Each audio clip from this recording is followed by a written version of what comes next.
pusat pelacuran ni macam dia perlu. We now have breaking news. Kuala Lumpur, pusat pelacuran ini perlu, kata pelakon dan usahawan Datuk Rosham Noor yang menyifatkan pusat pelacuran perlu ada di negara ini bagi membendung jenayah rogol membabitkan warga asing. Rosham yang berkata demikian menerusi podcast Hitam Putih Kehidupan yang dimuat naik ke TikTok Suhan Channel semalam menyifatkan ia perlu ada untuk kemudahan warga asing lelaki yang kebanyakannya meninggalkan isteri masing-masing di negara mereka. Sekarang ini, pendatang yang datang ke negara ini adalah lebih kurang 3 juta orang yang bekerja di negara kita. Isteri semua tinggal.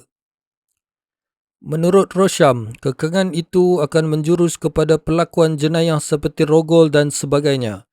Dia tengok anak bini kita, anak dara kita lalu silap-silap dia rogol anak dara kita. Dia boleh jadi sampai ke tahap itu sebab benda ini akan bermain dengan fikiran. Mereka pun duduk di sini malam-malam tak ada kerja, tengok benda sama juga. Jadi bila ada rumah pelacuran itu, sekurang-kurangnya mereka pergi bayar di sana, katanya.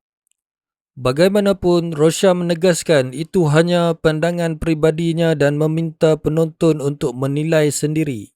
Itu pandangan saya secara peribadi. Tapi anda fikirlah sendiri. Mungkin saya salah, mungkin saya betul, katanya. Dalam pada itu, kenyataan Rosham itu menyatakan ruangan komen hantaran itu dipenuhi dengan komen bercampur baur. Ada yang menyokong pendapat Rosham dan ada juga yang menolak dan menganggap dia sebagai seorang yang tersasar jauh.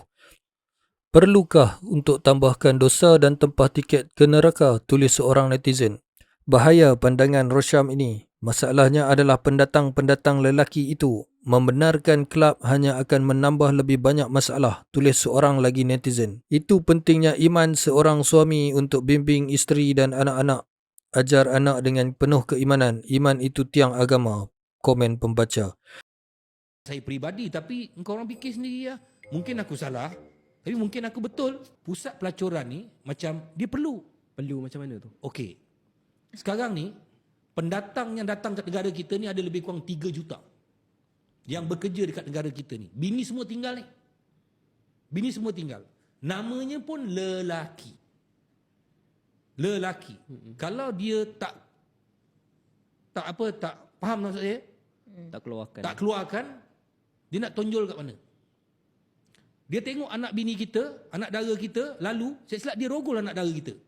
Dia boleh jadi sampai ke tahap tu. Sebab benda ni kan bermain dengan ni, dan dia orang pun duduk sini, pun duduk kat malam tak kerja, dia pun tengok benda yang sama juga.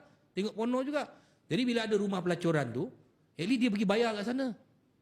Itu pandangan saya peribadi, tapi engkau orang fikir sendiri ya. Mungkin aku salah, tapi mungkin aku betul.